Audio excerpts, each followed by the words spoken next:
Përshëndetje të dashur teleshikues të televizioni Kanal 3, po japim lajmet. Sot në lajme, ndër të tjera do të ndiqni.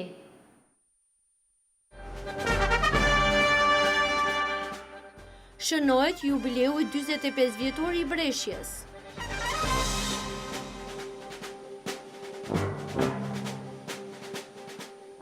Filloi vendosja e kulmit në objektin e ri të gjimnazit.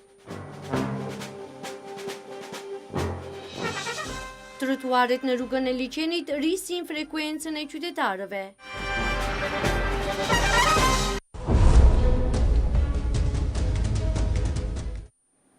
Fillojmë gjërësisht me lajme që kemi përgatitur për këtë edicion informativ. Qerdhja Breshja me aktivitete të shumta sot shënoi 45 vjetorin të themelimit të saj.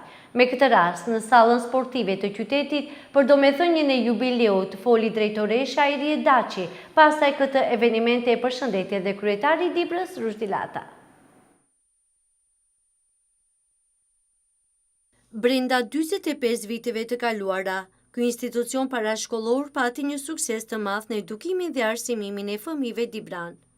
Gjatë rrugëtimit të këtij institucioni, pati një rritje të numrit të fëmijëve të cilët u kalitën në aspektin edukativ dhe arsimor.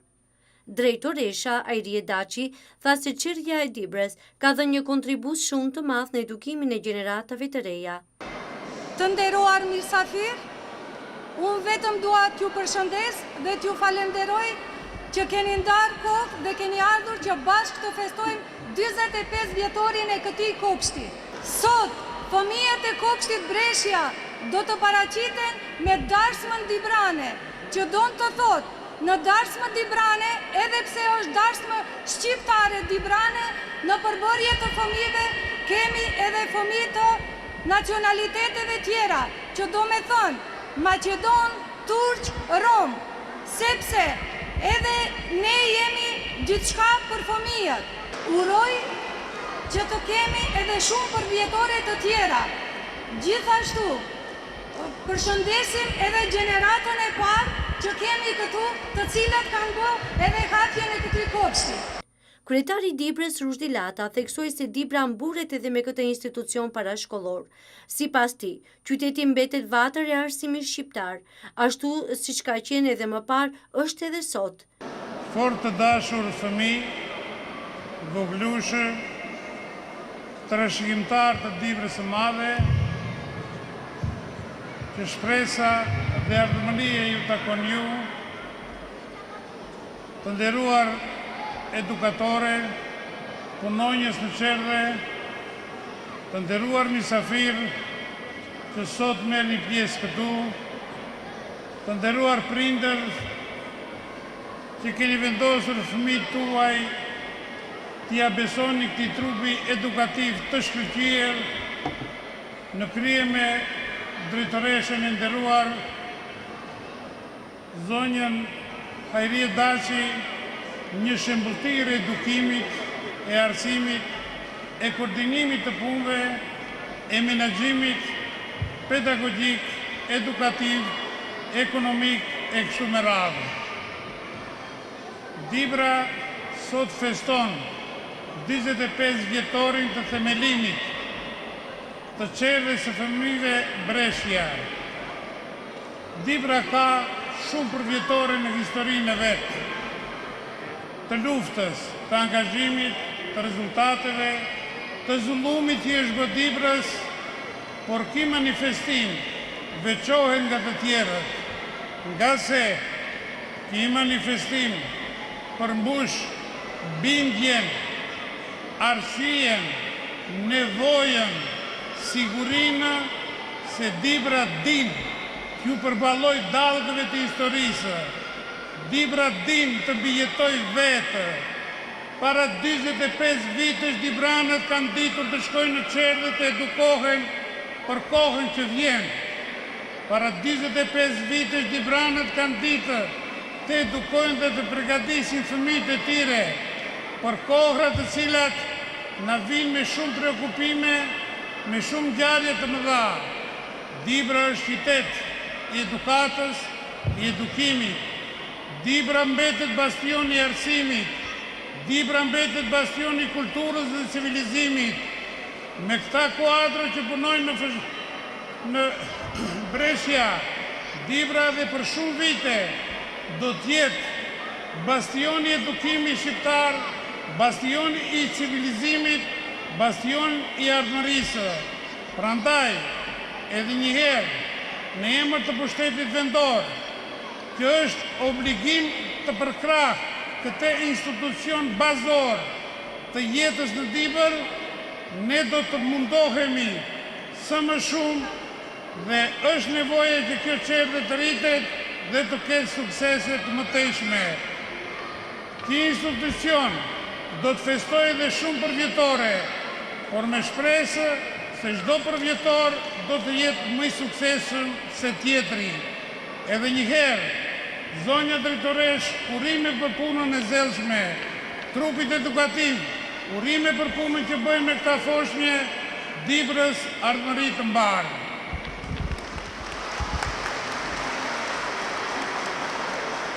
Por ndryshe, aktualisht ky institucion parashkollor rënditet mes qerdheve më aktive në vend. Në këtë institucion parashkollor është difishuar numri i fëmijëve në krahasim me vitet e kaluara dhe sot akomodojnë afro 250 nxënës. Në kuadër të këtij institucioni funksionojnë edhe 2 qendra ditore, ajo në Mogorçë si dhe në qendër Zhupë. Gjatë 4 dekadave e gjysmë, institucioni parashkollor Brescia dha një kontribut të madh në edukimin dhe arsimimin të gjeneratave të reja. Plot para 45 vjet u themelua institucioni në fjalë, kur edhe gjenerata e parë e edukatorëve, por edhe i fëmijëve vendosën themelet e edukimit dhe arsimimit parashkollor. Në takimin e sotëm jubilar që u mbajt në Dibër, morën pjesë udhëheqës të mëpashëm të institucionit si dhe edukatorët e mëpashme, por edhe ato që punojnë sot e kësaj dite dhe gjenerata e parë nga kjo qerdhje. Ata vlerësuan se kuadro që kanë dalë nga ky institucion sot japin kontribut të madh për zhvillimin e Dibrës. Zotri Basha, ju keni qenë drejtori i parë i institucionit parashkollor Brescia të Dibrës. Ju lutem na tregoni diçka mbi mbresa tuaja në atë kohë. Po, mes parë jam i lumtur që kam bri ta përjetoj kremtimin e 45 vjetorit, është një etapë shumë e gjatë. Kam kujtime shumë të fuqishme sepse themelet e Brescias nisën me ardhjen e grupit nga Universiteti Katolik i Brescias, të cilët kishin mbledh ndihma në Brescia, në Milano, në Këndej, edhe erdhën me gjithë materialin për 2 javë ndërtuam. Ishte një kënaqësi e madhe se me çfarë entuziazëm.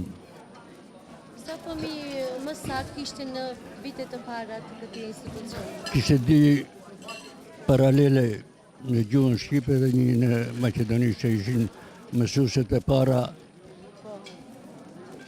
Gjysime Pjeqa dhe Liri Jani, si edhe Zora Viçishka në paralel Maqedona. Kishte pak vështirësi me ishte objekti u pajisme rendi moderne të përshtatshme për fëmijët të asaj moshe. Ishin vetëm paralelet e moshës më të madhe të foshnjores, paralelet 5 vjeçar, 6 vjeçar që ishin përfshirë. E nuk ishim kur gjë. Unë isha i detyruar si drejtori i parë, me vendim të ashtu unë isha referent i arsimit dhe kulturës në kuvendin komunal, dhe më thanë që ta udhëheqësh atë, natyrisht volontere ishte, me një honorar simbolik. Isha i detyruar të shkruaj edhe vjersha, vetë arsimtarët i bëshin këngë ose i recitoshin, që të mund të plotësoheshte programi i arsimit dhe edukimit të atyre fëmijëve. Unë kam qenë po ashtu një drejtoreshë, për herë të parë femër në këtë institucion, që mendoj me të vërtet ky institucion i takon një femrës të jetë udhëheqëse, për shkak se aty janë të punësuara më tepër femra, aty janë të punësuar, mendoj të përfshirë fëmijët të moshave të ndryshme. Kam qenë drejtoreshe për vitin 91 deri në vitin 97, pastaj mandati i dytë ishte 3 vjeçar, 2004-2007. Ishin kohë, si të them, ishin kohë ma të lumtura, ishin kohë ma me autoritet, ma me dignitet, punojshim, e kishim përfaqësues kryesor, qoftë anën financiare, qoftë anën edukimit, e kishim Ministrinë për Punë dhe Politikë Sociale, kështu që ishim gjithë të mvarur nga ata, por njëkohësisht edhe të privilegjuar, edhe si drejtor ishim të respektuar mjaft. Zonja Sevdije, ju keni qenë drejtoresh në institucionin Breshja për disa vite. Ju lutem na thoni mbi mbresat tuaja gjatë udhëheqjes në këtë institucion parashkollor.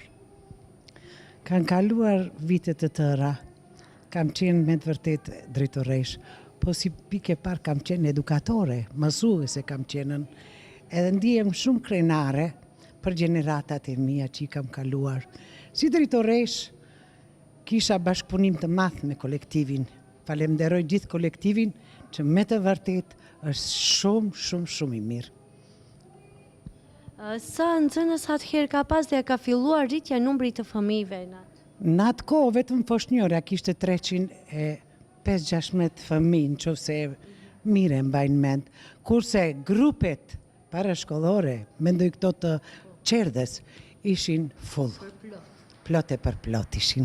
Në jubileun e Qerdhes Breshja ishin të pranishëm edhe udhëheqësit e Qerdheve nga shumë qytete të Maqedonisë dhe mysafir të tjerë, përfaqësues të institucioneve lokale, përfaqësues të biznesit dhe qytetar. Aktivitetet në ndërtimin e objektit të ri të gjimnazit vijojnë me një dinamik të theksuar. Pas aktiviteteve ndërtimore dhe vendosjes së shtyllave të objektit së bashku me ndërtimin e mureve, filloi dhe ndërtimi i qatisë. Objekti i ri gjimnazit të Dibrës pritet të përfundojë gjatë kësaj vere. Sipas kryetarit të Dibrës Rushdi Lata, nëse nuk ka problem, nxënësit të këtij gjimnazi në shtator do të ulen në bankat e objektit të ri. Sipas tij, punime që i realizon firma kontraktuese me agjencionin Turktika garanton vazhdimësim të kësaj dinamike. Me marrëveshje mes agjencionit Turktika dhe komunës Dibër për ndërtimin e objektit janë nda 1.4 milion euro. Objekti do të ketë 30 kabinete dhe sipërfaqe të tjera të nevojshme për funksionimin e shkollës së mesme komunale të Dibrës. Ndërtimi i trotuareve të rrugës të liçenit të Dibrës që u realizua para do kohësh, ja ka arritur qëllimit, dukshëm është rrit numri i qytetarëve të cilët shfrytëzojnë këtë rrugë për rekreim. Trotuaret të cilët u ndërtuan me mjetet të programeve të Unionit Evropian për bashkëpunim ndërkufitar në rrugën e liçenit kanë mundësuar të rritë edhe numri i qytetarëve të cilët bëjnë rehabilitimin e tyre duke lëvizur në këtë pjesë të qytetit. Edhe pse ata janë të ndërtuar vetëm në një anë të rrugës, mundësojnë një lëvizje më të lirë dhe më të sigurt të qytetarëve. Qytetarët janë teje të kënaqur nga ndërtimi i trotuareve. Nga ana tjetër, edhe pse janë realizuar shumë kushte të mira dhe shëtitja e qytetit në këtë pjesë të periferisë së Dibrës mbetet shqetësuese, lëvizja me shpejtësi të madhe të automjeteve, si dhe ndotja që e bëjnë nga bagëtit në këtë pjesë të qytetit. Është për të theksuar edhe fakti se tani kur temperaturat janë mbi 25 gradë Celsius, një pjesë e mirë e qytetarëve kanë mundësi pas shëtitjes të freskohen në objekte shërbyese që janë ndërtuar në afërsi të bregut të liçenit të Dibrës. Gjatë kësaj periudhe duhet pasur kujdes të veçantë kur shëtisim në hapësira të hapura respektivisht në përfusha të gjelbërta, por edhe gjatë punëve buqësore në përfusha nga paraqitja e gjarprinjve. Këtë apel e jep edhe infektologu Dibran Erhat Hysa, i cili thosë si është periudha kur paraqitja e gjarprive është prezente. Edhe pse deri tani nuk ka ndonjë shifër shqetësuese nga kafshimet e gjarpërinjve, në rajonin tonë sërish duhet patur kujdes nga kafshimet eventuale, thot infektologu Erhat Hysa. Prandaj është kjo edhe sezona e kësaj e kafshimit të gjarpërinjve, por prandaj personat se ajo nuk është duhet të kenë si preventive, për shembull, duhet njerëzit të cilët punojnë në përfusha ose dalin diku, atëherë duhet të veshin ato të veshje adekvate me çizme të cilët janë të gomës, për arsye se kur shkon ta kafshon ajo gjarpri, atëherë nuk shkon ta kafshon në trup, po kafshon në çizme. Doktor Hysa thos se Spitali Përgjithshëm i Dibrës disponon me medikamente adekuate të mjaftueshme, të cilët kërkojnë ndihmë nga këto kafshime. Në institucionin ton, ku miren masat, hipet serumi, ku kimin e serum në institucionin ton, edhe ne, si thash edhe ato, nuk bëjmë dallimin e ato se kush vjen, çka vjen, edhe ka se vjen, edhe këto të fshatrave vjen edhe të pjesën për shembull që vijnë nga jashtë, nga Shkupi ose ato, të cilat jenë nëpër vendet malore si janë ato, për vikende ose për pushime, ne nuk kemi kthej deri sot asnjë. Qytetarët një vëmendje të veçantë duhet të kenë edhe në hapësirat të hapura ose fusha punuese nga rishqit, që edhe ato janë prezent në këtë periudhë.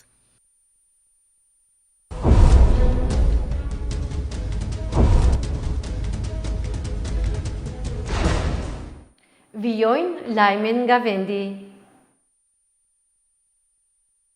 Sot do të zgjedhet problemi me mallrat e bllokuara nga Shqipëria që duhet të hinë në Republikën e Maqedonisë, deklaroi ministri i Ekonomisë së Republikës së Maqedonisë Bekim Neziri. Ai tha se çështja e bllokimit të mallrave disa ditë në pikën kufitare është diskutuar në seancën e sotme të qeverisë. Me që rast, është konkluduar se rastet e tilla të mos përsëriten dhe në pajtueshmëri me dispozita ligjore të jepen lejet e nevojshme. Qeveria ka obliguar institucionet përkatëse që të rrisin kapacitetet e tyre dhe që të mos ketë vonese në kryenjen e procedurave të nevojshme për hyrjen e mallrave në vendin tonë, tha Neziri. Zyrtarët e MPB-s kanë marrë alarmin për sulme dhe rrëmbime të mundshme zyrtarësh policor. Një gjë e tillë raportohet nga disa media që referojnë institucioneve operative se grupe që kanë lidhje me atë të Kumanovës planifikojnë aksione akmarrëse ose rrëmbime që pastaj të shërbejnë në një pjesë të madhe të burgosurve. Është përcjellë edhe qëndrimi MPB se policia po monitoron situatën dhe po ndërmerr të gjitha masat parandaluese. I kemi këto njohuri operative dhe në bazë të tyre kemi dërguar atë telegram. Vazhdojmë të shqyrtojmë të gjitha njohuritë dhe të përgatitemi për të gjitha sfidat e mundshme. Në suazat e kësaj janë dhënë udhëzime për sigurimin e personave dhe objekteve për sigurinë e të cilave është ngarkuar MPB-ja për përdorimin e pajisjes dhe makinave zyrtare dhe udhëzime lidhur me patrullimin e kufirit verior, thotë Kotevski.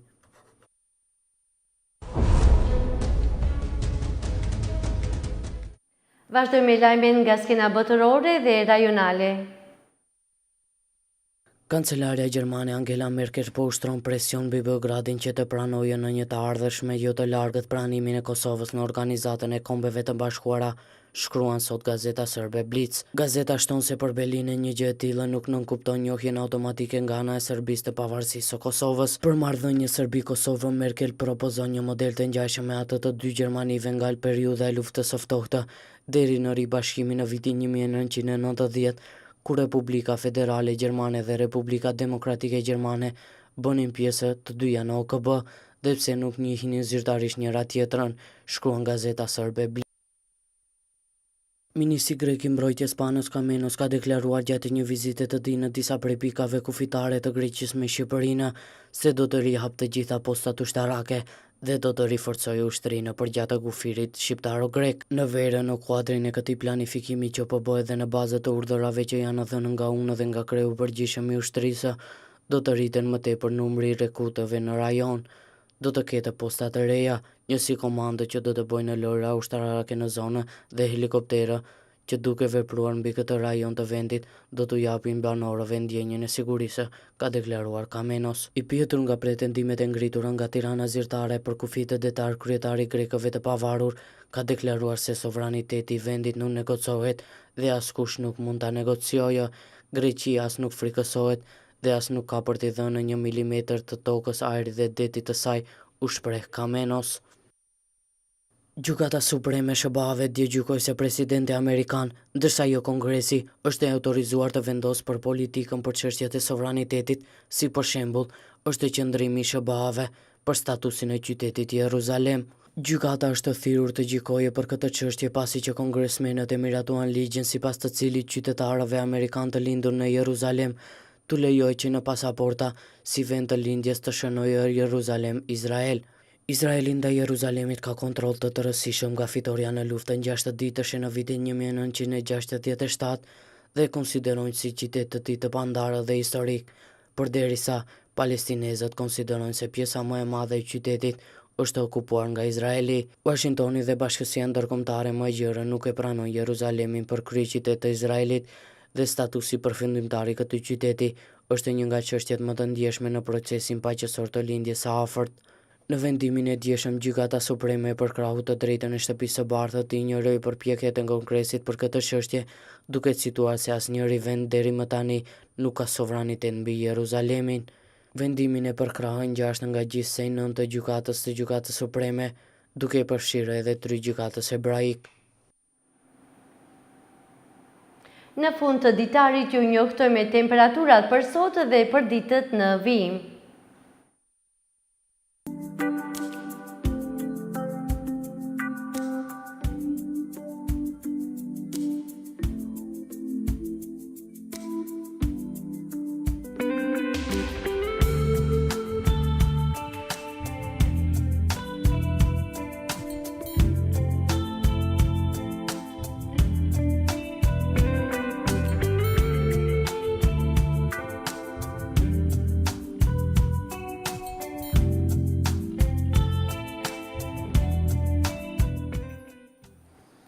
Teleshikues të respektuar, ishte kjo e tëra që kishim përgatitur për këtë edicion informativ. Ju falenderoj për vëmendjen, bashkë miru takofshim në edicionet e ardhshme informative.